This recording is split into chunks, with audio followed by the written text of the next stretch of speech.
अत्यंत रोचक कथा सुनाऊंगा।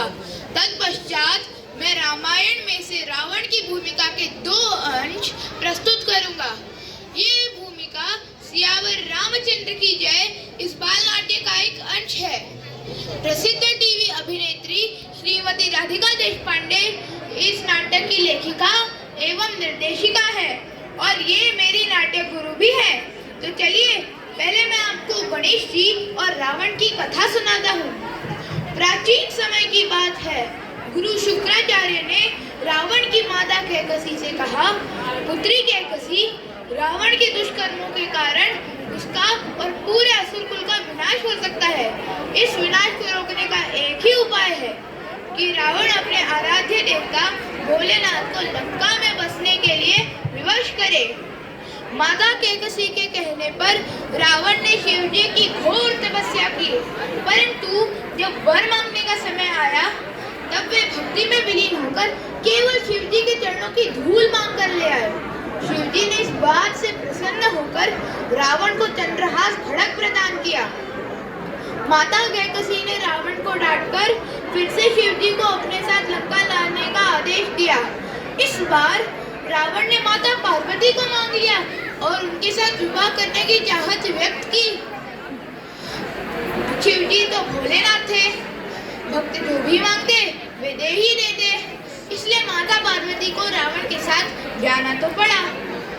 किंतु माता पार्वती ने युक्ति से एक मेंढकी को स्त्री रूप में बदलकर उसका विवाह रावण के साथ करवाया। ये स्त्री मंदोदरी थी। रावण मंदोदरी को पार्वती समझकर लंका ले गए। माता कैकसी ने रावण को फिर से डांट कर भेजा और इस बार कहा कि यदि शिव जी स्वयं रावण के साथ न आए तो रावण उनका आत्मलिंग साथ ले आए। रावण ने फिर से घोर तपस्या की। वे शिव जी के महानतम भक्त होने के कारण शिव जी ने उन्हें दर्शन देकर कहा, वर मांगो वत्स। रावण ने जब उनको अपने साथ लंका ले जाने की मांग की तब शिव जी ने उन्हें चेतावनी दी कि वे अनुचित वर ना मांगे, परंतु अंत में शिव जी उन्हें मना न कर सके।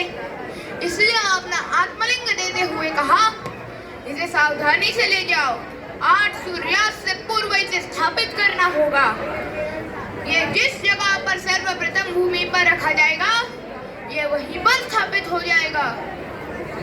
गणेश जी को ज्ञात था कि यदि शिव जी का आत्मलिंग लंका पहुंचता तो अनर्थ हो जाता, क्योंकि तब रावण के पापों का घड़ा भरने के बावजूद प्रभु श्री नारायण उनके राम अवतार में रावण का संहार नहीं कर पाते।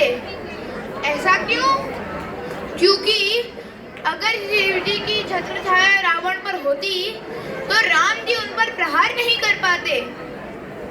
ये दूर दृष्टि रखते हुए गणेश जी युक्ति से रावण के साथ लंका की ओर गए।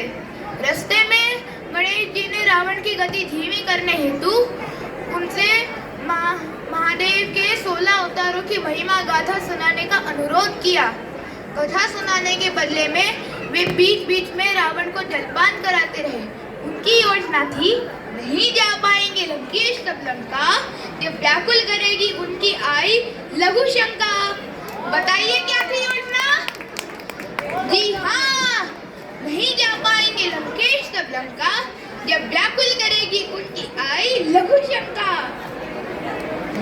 अंत में रावण को अपने ज्ञान और भक्ति का बहुत अहंकार हो गया था। इसलिए जब गणेश जी ने उन्हें महाज्ञानी, प्रकांड पंडित, वेदों की ज्ञाता, शिव जी के महानतम भक्त इत्यादि उपाधियों से संबोधित किया तब रावण की आंखों पर अहंकार की गहरी पट्टी चढ़ गई और वे गणेश जी की युक्ति समझ न पाए। अंत में गणेश जी की योजना सफल हो गई। दक्षिण भारत में गोकर्ण नामक जगह पर पहुंचकर रावण को तीव्रता से लघु शंका आ ही गई, लेकिन वे गणेश जी के हाथ में आत्मलिंग देने से झिझक रहे थे। ये बात गणेश जी को समझ में आई और उन्होंने रावण से विदाई ली। तत्पश्चात वे थोड़ी दूर गए और एक ब्राह्मण बालक का रूप धारण कर ले आए।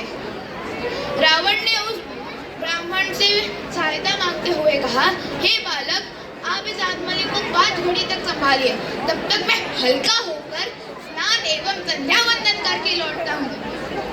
ब्राह्मण रूपी वाला गणेश जी ने कहा, ये आत्मलिंग अत्यंत भारी है, यदि आप 5 घड़ी समाप्त होने तक नहीं लौटे तो मैं इस आत्मलिंग को इसी स्थान पर भूमि पर रखने के लिए विवश हो जाऊंगा।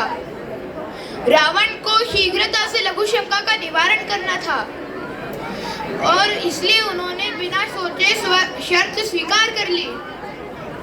गणेश जी को ज्ञात था कि रावण इतनी जल्दी लौट नहीं पाएंगे और ऐसा ही हुआ।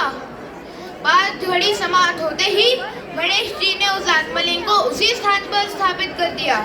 रावण को यह देखकर बहुत क्रोध आया और उन्होंने आत्मलिंग को पृथ्वी से उखाड़ने का प्रयास किया। इससे प्रलय आ सकता था। तब गणेश जी ने उनका विराट रूप धारण किया और रावण को चेतावनी दी कि वे उनके हठ के कारण पृथ्वी का सर्वनाश न करे। गणेश जी ने कहा, लंकेश, आपने मुझे महादेव के 16 अवतारों की महिमा गाथा सुनाई। उनके द्वारा नियत जीवन के उत्तम जीवन के 16 सूत्रों की सीख दी, लेकिन उनका स्वयं पालन नहीं किया। नहीं तो आपकी ऐसी दुर्दशा नहीं होती। यदि अभी आप सुधरे नहीं तो प्रभु महादेव के 17वें अवतार प्रभु हनुमान आपको उचित सीख अवश्य देंगे और उस दिन से आपके विनाश का आरंभ हो जाएगा। लेकिन रावण को अपने भक्ति, शक्ति और ज्ञान का इतना अहंकार था कि वे गणेश जी की चेतावनी समझ नहीं पाए। तत्पश्चात शिवजी ने आकर उन्हें यही समझाया और रावण ने उनको वचन दिया कि वे अवश्य सुधर जाएंगे। लेकिन हम सब जानते हैं कि रामायण में क्या हुआ, है ना?